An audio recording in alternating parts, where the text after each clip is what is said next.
मस्ती में गुनगुना रहा था, मेरे रंग में रंगने वाली परी हो या हो परियों की रानी। अभी पीछे से उसकी छोटी बहन अनु ने आकर कहा, भैया प्यार हो गया है क्या किसी से शादी के बाद? नील बोला, नहीं तो पर गाना तो गा ही सकता हूँ। मुस्कुराते हुए अंदर चाय बनाने चली गई। तभी घर के बाहर कार के रुकने की आवाज आई। अनु ने खिड़की से देखा, राजीव भैया और मधु भाभी आ रहे थे। अनु चाय लेकर कमरे में पहुंची तो राजीव भैया बोले, अनु मेघा भाभी नहीं आई अब तक। इससे पहले कि अनु कुछ बोल पाती, मम्मी बोली, अरे मेघा के तो बैंक में बहुत काम चल रहा है, देर रात घर में पहुंचती है बेचारी का काम के बोझ के कारण चेहरा उतर जाता है। नील बस बोल उठा, अरे मम्मी बहू ही तुम्हारी काले मेघ जैसी है, तुम बेकार में ही काम को दोष दे रही हो। मेघा ने तभी घर में कदम रखा था। नील की बात पर वे शक पका गई और नील खुद ही अपने चुटकुले पर हंसने लगा। नील की मम्मी का माथा ठनका और बोली, नील हंसी मजाक करने का भी एक स्तर होता है। नील बोला, मम्मी मेघा मेरी जीवन साथी है, मेरे साथ साथ मेरे मजाक को भी समझती है। मगर मेघा को देखकर ऐसा नहीं लग रहा था। कुछ देर बाद मेघा तैयार होकर बाहर आ गई।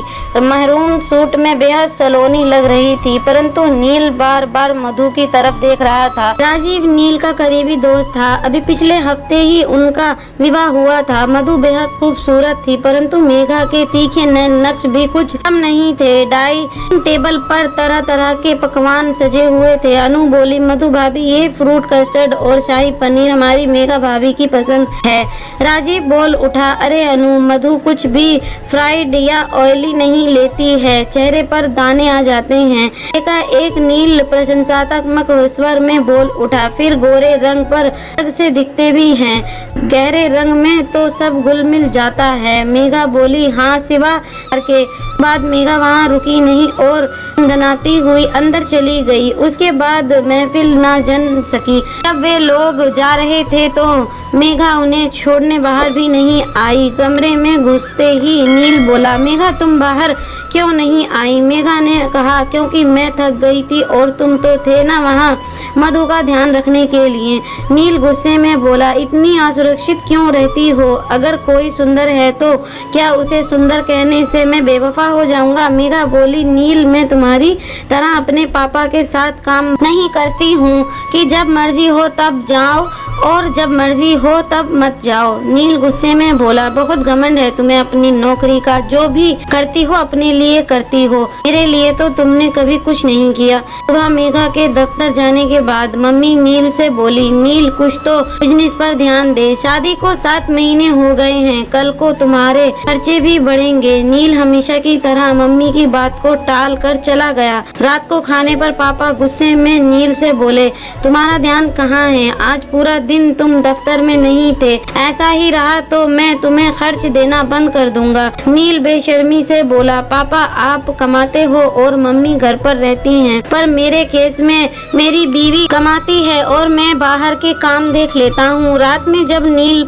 घर पहुंचा तो देखा मेघा जगी हुई थी। नील को देखकर बोली, फोन क्यों स्विच ऑफ कर रखा है? नील क्या हम शांति से बात नहीं कर सकते हैं?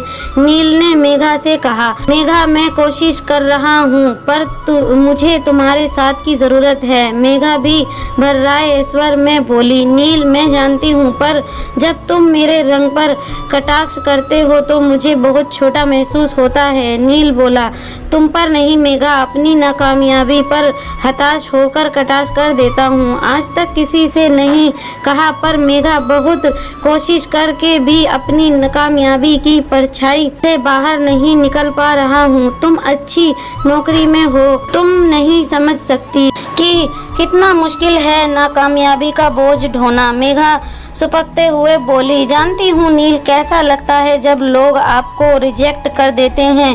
तुमसे पहले 10 लड़के मेरे रंग के कारण मुझे नाकार चुके थे। तुमसे विवाह के बाद ऐसा लगा जैसे सब कुछ ठीक हो गया है, पर रह रहकर तुम्हारे मजाक मेरे दिल में कड़वाहट भर देते हैं। नील बोला, पगली ऐसा कुछ नहीं है, मैं ज्यादा बोलता हूँ ना तो कुछ भी बोल जाता हूँ। तुमसे ज्यादा समझदार और प्यारी पत्नी मुझे नहीं मिल सकती है, ये मैं अच्छी तरह जानता हूँ। हाँ, तुम्हारा मुझे हे दृष्टि से देखना पागल कर देता था और इस कारण मैं कभी कभी जानबूझकर तुम्हें नीचा दिखाने के लिए कभी कभी कटाक्ष कर देता था। दोस्तों, प्यार में भी खट्टी मीठी और छोटी मोटी लड़ाइयाँ होती रहती हैं। इसका ये कतई मतलब नहीं होता कि हम उस इंसान से प्यार नहीं करते। हाँ, मगर सोच समझकर बोलना चाहिए, ये बहुत ज़रूरी है। स्टोरी कैसी लगी आप हमें लाइक कमेंट करके बता सकते हैं और हमारे चैनल को सब्सक्राइब कर सकते हैं ऐसी और इंटरेस्टिंग लव स्टोरी के लिए। और हाँ, बेल नोटिफिकेशन को ऑन करना ना भूलें ताकि सबसे पहले वीडियो का नोटिफिकेशन आपके पास पहुंच सके। Thanks for watching.